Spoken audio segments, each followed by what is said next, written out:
So for today's assessment, we're going to have an assessment of post-mortem care.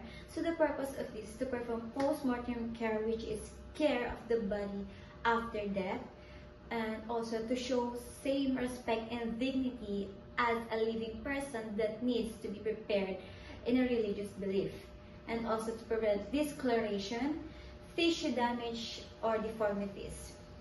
But before we proceed that, let's go to our assessment. Assessment is to take into consideration the different cultures, backgrounds, and religious beliefs.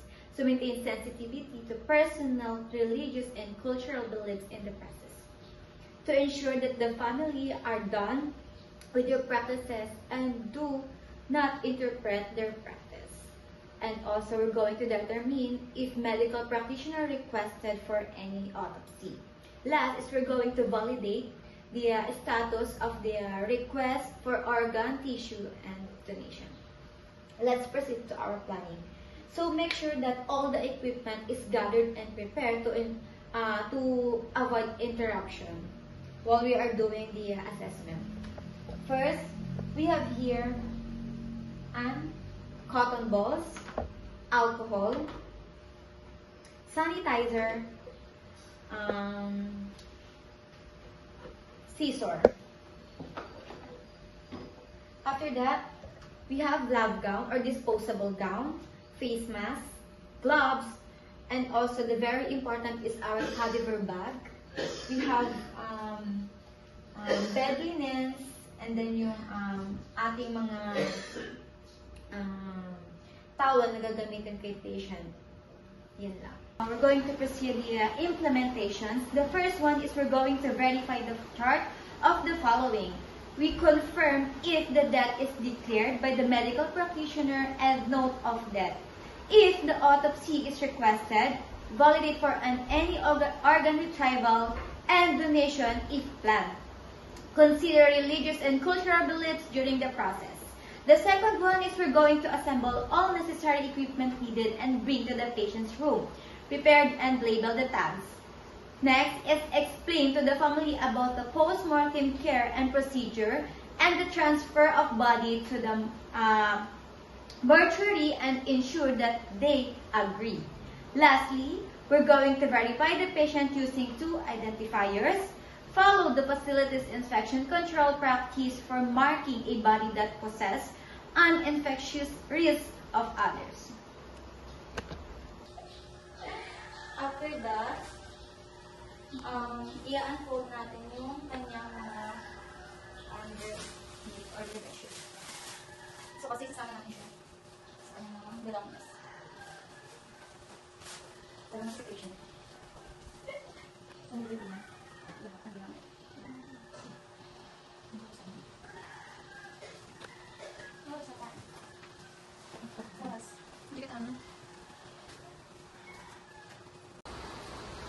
Okay, the next one is we're going to raise up the bed and flatten it out, and then make sure na ma-remove natin lahat ng bed sheets and yung patient's gown.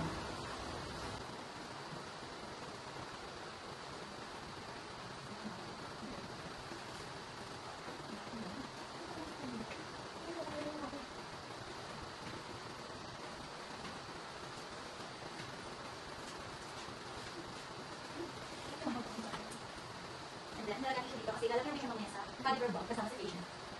And then, after that, i-remove na natin yung dentures and then yung eyeglass ni patient. And then make sure na ilalagay din natin siya inside the cadaver bag kasama ni patient. Kaya kasi dito.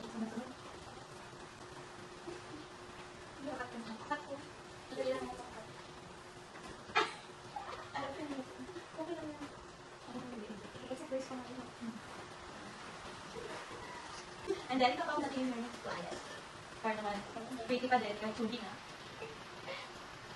Put on cotton balls.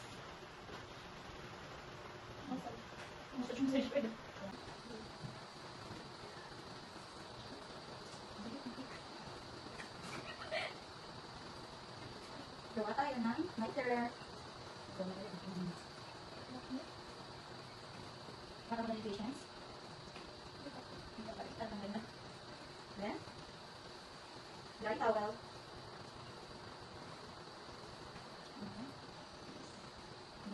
Diba? Patak pa. Patak pa. Then, sunod natin yung face patient. So, gagamit tayo na elastic band. To do the procedure.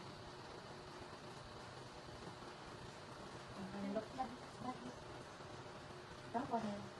The nose. Side of the ears. Upper mouth. Side of the nose. The chin. Then. Wala pa yun. Okay. Wala na sa akin. Kaya naman mga ko. Kaya daan. Kami ito. Wala dito. And then, right. Ikot. And then, so kumain na natin yung malapis. Make sure na may pregnancy patient. Choke na siya. Dito yun.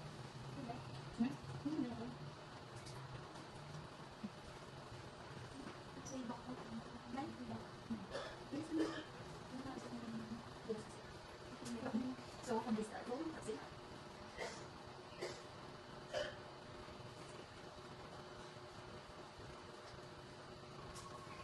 Mas chest.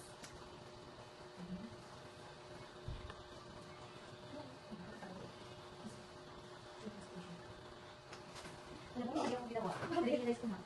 Hindi ko din yung top sheet. Right? Saan ka pa? Oo pala ba? Oo pala. Oo ka dyan. Hindi ba naging mo na ako nag-ako? Wala na naman kasi. Laptop. Ika na. Anak. Eh, may mga yung top sheet. Wala na. Kapag siya. Hindi siya mga top sheet. Sorry. Mabilisan na kabit. Sumatawag. Ano ba yung mo? Ika pa. Stop. Tapasin. Stop. Tapasin.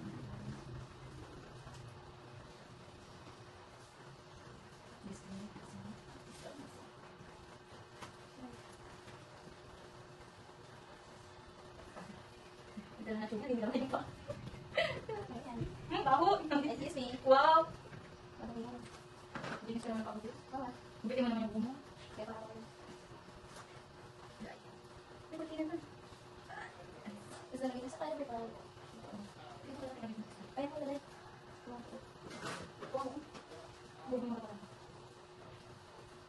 Si Marlene nag-ano ko din. Kaya ako ko din.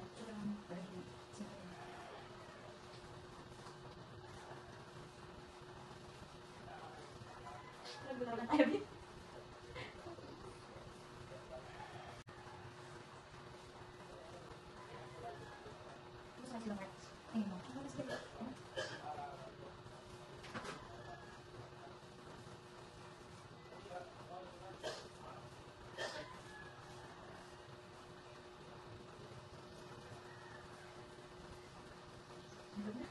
Ay, natin. Tapos, ito na. Sige.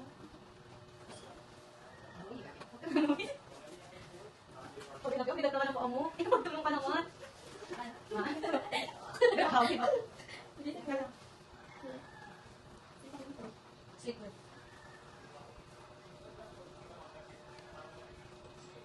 Ito kami sa akin yung bata.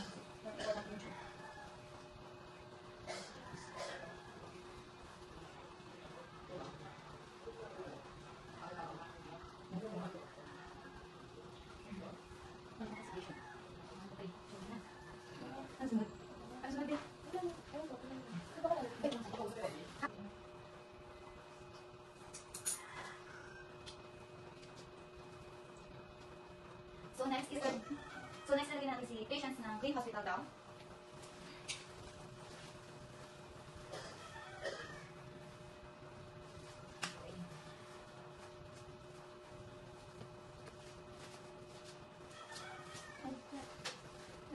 Nabukan.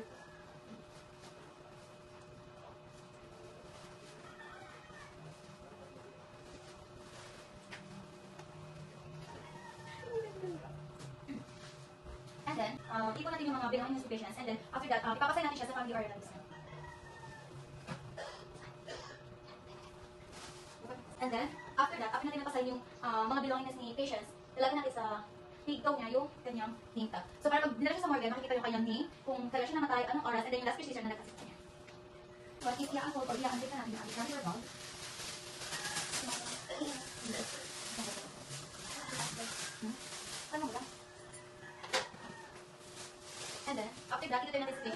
then, i-segment natin si Kyle para malalaman natin kung ano ba. Ito ko yung ginagawa ko. Ay, mag-edit.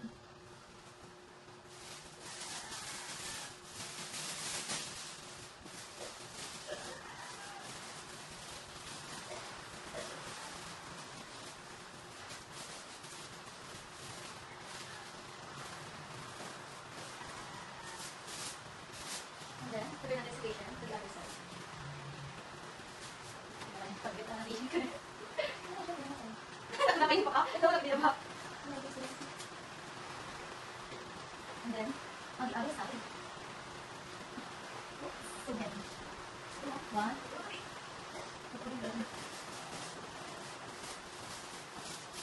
So, ulit.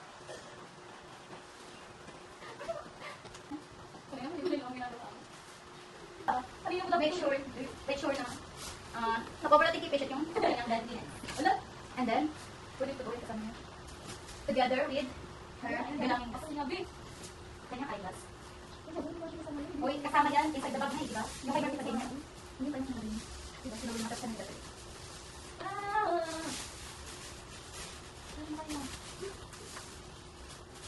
Wala na, bye-bye. And then, lastly, yung kanyang hitag. So, para pag dinala na siya sa morgue,